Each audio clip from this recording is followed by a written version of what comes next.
Ya, Saudara, kasus konfirmasi positif COVID-19 di Kota Palembang per tanggal 2 Juni 2021 tercatat sebanyak 12.927 kasus. Dan dari 18 kecamatan, ada satu kecamatan yang masih berstatus zona merah. Lalu bagaimana informasi selengkapnya? Kita akan telah terhubung dengan reporter kami, Afifah Sari.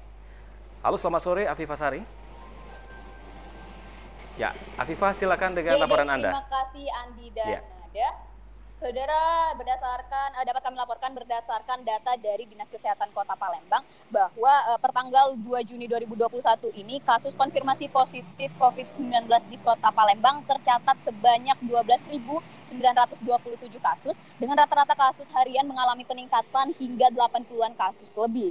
Hal ini disebabkan oleh masih tingginya mobilitas masyarakat di Kota Palembang, mengingat Kota Palembang merupakan ibu kota dari Provinsi Sumatera Selatan, sehingga menyebabkan Kota Palembang saat ini masih dalam zona beresiko tinggi atau zona merah.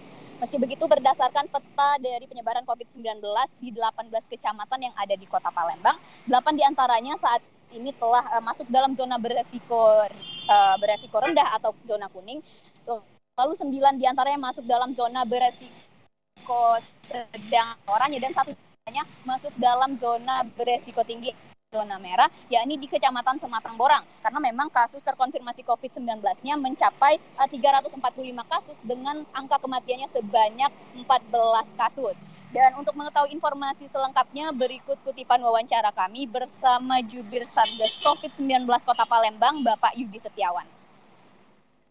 Menghitung zona risiko per kecamatan kita kan ada dua parameter. Yang pertama adalah parameter incident rate, di mana kita hitung jumlah kasus di wilayah tersebut baik kecamatan maupun kelurahan dibagi dengan jumlah penduduk kali 100%. Nah, kalau angkanya di atas 150, wilayah itu kita masukkan sebagai zona risiko tinggi atau risiko dengan warna merah, ya, zona merah. Lalu satu lagi angkanya adalah mortality rate, angka kematian. Jadi jumlah yang meninggal yang berasal dari wilayah tersebut kita bagi dengan jumlah penduduk kali 100.000. Nah, kalau angkanya 5 atau lebih, ya, dia masuk zona merah. Jadi dua parameter itu yang kita pakai. Ya, Saudara, dapat kami laporkan juga untuk angka kesembuhan COVID dari 19 di Kota Palembang ini telah mencapai, persentasenya sudah mencapai 90% atau sebanyak 11.433 orang yang telah dinyatakan sembuh dari COVID-19. Namun meski begitu, pemerintah dan juga Dinas Kesehatan Kota Palembang terus menghimbau masyarakat untuk tidak lengah dan juga tetap disiplin dalam menerapkan protokol kesehatan guna memutus mata rantai penularan dari COVID-19 ini. Demikian yang dapat kami laporkan. Kembali ke studio bersama Andi dan Nada. Baik, terima kasih Afifah Sari. Selamat bertugas dan tetap jaga kesehatan.